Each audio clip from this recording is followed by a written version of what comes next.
ನಿನ್ನೆ ಒಬ್ಬನ ಹತ್ರ ಹೋಗಿದ್ದೆ, ಶಿರ್ಸಿ ಹತ್ರ, ಮಧುಕೇಶ್ವರ ಹೆಗಡೆ ಅಂತ.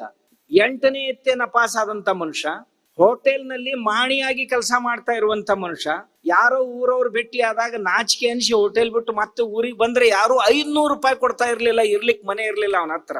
ಆ ಮನುಷ್ಯ ಇವ್ರ ಕಾಲ್ ಹಿಡಿದು 500 ರೂಪಾಯಿ ಅಂತೆ 20,000 ರೂಪಾಯಿಗಳನ್ನ ಸಂಗ್ರಹ ಮಾಡಿ ಜೇನು ಪೆಟ್ಟಿಗೆಗಳನ್ನ ಖರೀದಿಸಿ ಜೇನು ಸಾಕಾಣಿಕೆಯನ್ನ ಮಾಡಿ ಇವತ್ತಿನ ದಿವಸ, ನಿನ್ನೆ ನನ್ಗೆ ಹೇಳ್ದ ಮಧುಕೇಶ್ವರ, 2,28,00,000 ರೂಪಾಯಿಗಳನ್ನ ಪ್ರತಿ ವರ್ಷ ನಾನು ಗಳಿಸ್ತಾ ಇದ್ದೀನಿ ಅಂತ. ಅವನು ಈಗ ಸುಮಾರು 50 ರಿಂದ 60 ಎಕರೆ ಭೂಮಿಯನ್ನ ಖರೀದಿ ಮಾಡಿದ್ದಾನೆ. ಬರೀ ಇದು ಒಂದೇ ವ್ಯವಸಾಯದಲ್ಲಿ. ಜೇನು ಹುಳುಗಳ ಪಕ್ಕಕ್ಕೆ ಏನು ಪರಾಗ ಅಂಟುಕೊಂಡಿರ್ತಲ್ಲ, ಆ ಪರಾಗವನ್ನು ಸಹಿತ ಉದುರಿಸಿಕೊಳ್ಳುವಂತ ವ್ಯವಸ್ಥೆ ಮಾಡಿ ಆ ಪರಾಗವನ್ನು 30,000 ರೂಪಾಯಿ ಕೆಜಿ ಮಾರಾಟ ಮಾಡ್ತಾರೆ. ಅದ್ರ ಮೇಣವನ್ನ 10,000 ರೂಪಾಯಿ ಕಿಲೋ ಮಾರಾಟ ಮಾಡ್ತಾರೆ. ಇನ್ನೊಂದು ಇರುತ್ತೆ, ಆ ಹುಳು ಯಾರಿಗಾದ್ರೂ ಕಚ್ಚಿತು ಅಂದ್ರ ಅದರಿಂದ ಬರುವಂತ ಒಂದು ಕಣ, ಅದು 1.5 ರಿಂದ 2 ಲಕ್ಷ ರೂಪಾಯಿಗೆ ಕೆಜಿ ಇದೆ.